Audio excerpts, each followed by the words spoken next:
Chessie squinted at the departure screen, then adjusted her glasses, certain she had to be reading the numbers wrong. Her connection was delayed for 3 hours?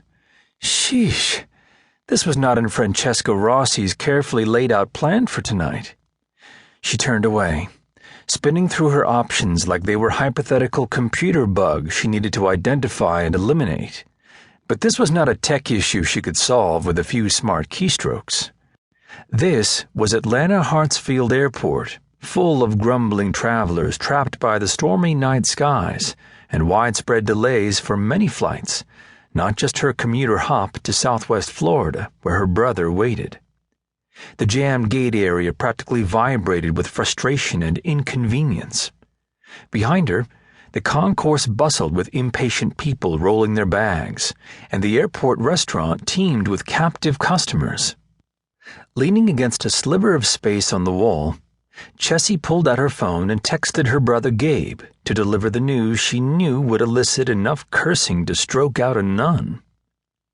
Gabe had been breathing fire down her neck for weeks, desperate to get Chessie to Barefoot Bay to help accomplish what he called the plan. The plan. Chessie loved a plan as much, probably more, than the next person, and appreciated a clever and succinct title to sit on top of a well-ordered list. But this plan? There were no fancy covert names like Operation Baby Lift or Mission Munchkin for this project. Locating a child that could be Gabe's son was too serious and too major for cutesy code words. Weeks earlier, Gabe had flown Chessie down to Florida and enlisted her help in hacking an encrypted website to search for a woman supposedly living in Cuba. She didn't know who Isadora Winter was or why Gabe wanted to find her. But when Chessie discovered the woman was dead, Gabe's response told Chessie plenty. Isadora mattered to him. A lot. So Chessie had dug deeper into the layers of code to discover that Isadora had a child, named Gabriel, and that news had stunned them both. Her phone buzzed with Gabe's reply. WTF! Get your ass on another flight! She looked at the board again, which flashed with even more cancellations. She still didn't know why she couldn't do her computer research from Boston, where she worked as a tech specialist for the Guardian Angelinos, their family security firm. But Gabe had insisted she return to the Gulf Coast island, where he was running his own security type of business. And he also insisted she tell no one about the child or their plans to find him. That last bit wasn't a surprise.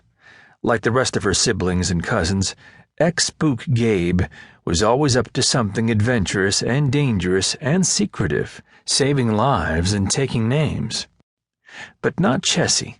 The youngest in a long line of bodyguards, investigators, cops, agents, and spies, she was convinced that the Rossi and Angelino gene pool must have run out of the badass DNA by the time she emerged. She was happiest in front of a computer monitor.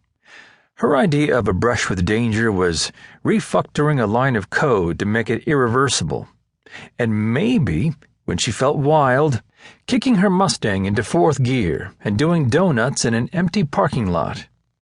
Her phone flashed with another text from her brother. Fly to Orlando or Tampa, rent a car, and drive.